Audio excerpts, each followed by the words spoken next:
ఎలాంటి different idea మీకు ఎందుకు వచ్చిందండి? ఏంటిది అసలు ఎందుకు ఇలా చేద్దాం అనుకుంటారు? ఇది అభిమానం కదా సార్, నాకు ఎప్పటి నుంచో ఉన్న కోరిక ఇది. సార్ని చూసి వెళ్ళిపోతే చాలు, నాకు ఆయన కనబడితే చాలండి, నా ఉద్దేశం అంతా అంతే. ఆయన గురించి ఎన్ని రోజులు తిరుగుతున్నారు కదా, సార్ కనిపించారా మీకు? కళ్యాణ్ సార్ కనిపించారు సార్, కానీ ఎంత దగ్గరగా కనబడలేదు, దూరంగానే చూశాను అంతే. ఏదో దగ్గరగా చూద్దాం అని చెప్పేసి ఇక్కడికి వచ్చాను అంతే. ఈ వారం రోజులు కూడా ఆయన మీరు ఇలా ప్రచారం చేస్తున్నందుకు కళ్యాణ్ సార్ మిమ్మల్ని చూస్తే ఖచ్చితంగా మీతో పక్కన ఫోటో దిగే అవకాశం కూడా వస్తుంది అనుకుంటున్నాను. నాకు ఫోటో గురించి ఇబ్బంది కాదు సార్, ఇప్పుడు ఆయన అర్జెంట్ గా నెగ్గాలి, అసెంబ్లీలో అడుగు పెట్టాలన్న జయంతోనే ఈ కాన్స్టిట్యూషన్ లో తిరుగుతున్నాను. ఎన్ని రోజుల నుంచి తిరుగుతున్నారు? వారం రోజులు తిరుగుతున్నారు. ఎలా ఉంటున్నారు? ప్రజలు స్పందిస్తున్నారు? ప్రజల స్పందన బాగానే ఉందండి. కాకపోతే ఏంటంటే ఆ స్పందన చెప్పేదానికంటే చేసిన దాన్ని బట్టి ఉంటది కదా. అది ఇప్పుడు మనం మన నోటంటే ఏదైనా చెప్తాం, చెప్పింది ఏముంటదండి, చెప్పినట్టు కాదు కదా, చేసి ఉండాలండి. అది అక్కడికి వెళ్ళి ఓటింగ్ చేసి చాలా మంది అలాగే అంటున్నారండి. కొంతమంది నాయకులు అంటున్నారు ఓడించేద్దాం అంటున్నారు.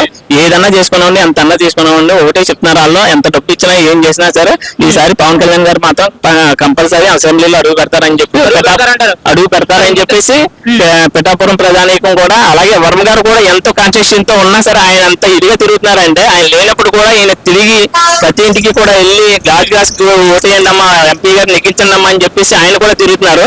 ఇటువంటి వ్యక్తిని నేను ఎక్కడ చూడలేదు. చాలా ఆనందంగా ఉంది నాకు. ఆయనకి ఎంత వర్మ గారు ఎంత సపోర్ట్ ఇస్తున్నారు, ఆయన కూడా తగ్గగా కృషి చేస్తున్నారు.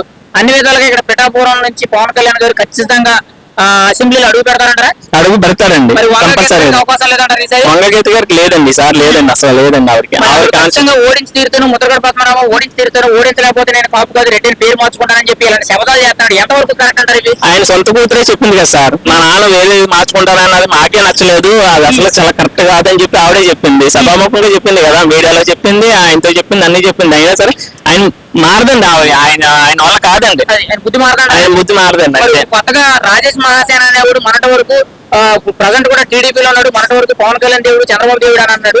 ఈ నిన్నటి నుంచి జగన్ గారిని గెలిపించాలి, పవన్ కళ్యాణ్ బాగా డేంజర్, పవన్ కళ్యాణ్ ఓడించాలని చెప్పి ఆయన సీట్ రాలేదని చెప్పి వ్యాఖ్యలు చేస్తాడు. ఎంతవరకు కరెక్ట్ అంటారు? ఏంటి ఎలక్షన్ మూవ్మెంట్ లో అంటే రివర్స్ అవుతున్నారు? ఇదంతా కేవలం రాజకీయ కుట్రండి. ఏదో ప్యాకేజ్ అన్ని ఉంటది ఆయనకి, దాని గురించి అలా మాట్లాడు. మొన్న దాకా ఎలా మాట్లాడారు అన్నది ప్రజలు గమనిస్తూ ఉంటారు, ఈ రోజు ఎలా మాట్లాడుతున్నారు ప్రజలు కూడా గమనిస్తూ ఉంటారు. దానికి మనం భయపడాల్సింది ఏం లేదు. ఎంతమంది వచ్చినా ఎంతమంది ఏం చేసినా సరే ఈసారి మాత్రం అసెంబ్లీలో అడుగు పెడతారు జనసేన అధినేత పవన్ కళ్యాణ్ గారు. అది మెజార్టీ అన్నది మనం నోటితో చెప్పి కంటే చేసి చూపిస్తే బాగుంటదండి. మాక్సిమం 50 నుంచి 80 లోపల వస్తుందని అనుకుంటున్నాం సార్, మధ్యలో వస్తుంది. అందరూ 1,00,000 అంటున్నారు కానీ కాదండి, అది మనం అంత ఎక్స్పెక్టేషన్ పెట్టుకోకూడదు. 50 నుంచి 80 లోపల పెట్టుకుంటే మంచిదండి. మరి మీరు ఈ అవతారం అనేది ఎప్పుడు మీరు రిమూవ్ చేసి ఒక నార్మల్ మనిషిలాగా మళ్ళీ మీ పనులు మీరు చూసుకోవడం జరుగుతుంది అంటారు? అంటే ఇప్పుడు ప్రజెంట్ అయితే ఎలక్షన్ కోడ్ 11 సాయంత్రం 5 గంటలకి అయిపోద్దండి, అప్పుడు తీసేయాలి. ఇది కంపల్సరీ ఉండకూడదు. ఇది ఎలక్షన్ కోడ్ అయిపోయిన తర్వాత ఓటింగ్ అయిన తర్వాత 11 తారీఖు 13న తాడేపల్లి కూడా వెళ్ళి ఓటేస్తాను. ఆ తర్వాత మళ్ళీ ఎలక్షన్ రిజల్ట్స్ ఉంటది కదండి, జూన్ 4 ఆ ముందల రోజు ఇక్కడికి వస్తాను. అక్కడికి వచ్చి ఇక్కడ మొత్తం అంతా చూసుకుని దాన్ని బట్టి ఆ రోజు వేయడం లేకపోతే చేయడం ఏదో ఒకటి చేస్తాను. ఎన్ని రోజులు అసలు మీరు ఇలా చూపులు లేకుండా ఇలాంటి అవతారాలు? 2019 నుంచి ఆయన ఓడిపోయిన దాని నుంచి ఇలాగే ఉన్నానండి. నేను నా పని నేను చేసుకుంటున్నాను. ఆయన ఎక్కడ మీటింగ్ పెట్టినా వెళ్తాను, సభ ఏది జరిగినా సరే కంపల్సరీ అటెండ్ అయ్యి చూసేసి వచ్చేస్తా ఉంటాను. ఆయన గెలిచిన తర్వాత మీరు చెప్పులేసుకుంటారా? అంతేనండి, కంపల్సరీ సార్. అసలు మీరు ఇలాంటి పని చేయడానికి ఆయన మీద ఏంటండి మీకు అంత నమ్మకం, అంత నిజాయితీ ఏంటి?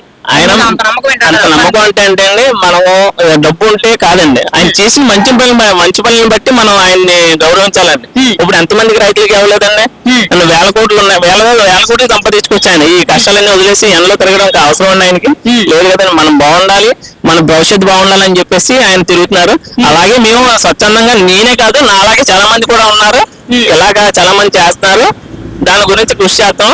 ఆయన ఈసారి కంపల్సరీ అసెంబ్లీలో అడుగు పెడతారు. ఫైనల్ గా ఒక మాట, మీరైతే తాడేపల్లి గూడెం నుంచి వచ్చి ఇక్కడ ఇలా చేస్తున్నారు కాబట్టి పిఠాపురం ప్రజలకి మీ విన్నపం ఏంటి, అంటే మీ సూచన ఏం చెప్తారు పిఠాపురం ప్రజలకి? ఒకటే మేడం, పిఠాపురం ప్రజానీకానికి అంతా ఒకటేనండి. ఇప్పుడు వరకు వంగగీత గారిని చూశారు, ఈయన 10 ఏళ్ళ నుండి కష్టపడుతూనే ఉన్నారు. అలాగా ఈసారైనా అసెంబ్లీలో అడుగు పెట్టాలని చెప్పేసి మీ వంతు మీరు కృషి చేయండి. మీ నోటి మాట వస్తుంది, పవన్ కళ్యాణ్ గారికి వేస్తామని అంటున్నారు, అది కరెక్ట్ కాదంటలేదు. ఇది పోలింగ్ బూత్ కి వెళ్ళిన తర్వాత ఆ బటన్ ఏదైతే ఉందో దాన్ని నొక్కి మీరు అఖండ మెజార్టీతో నెగ్గించాలని కోరుకుంటున్నాను. Thank you.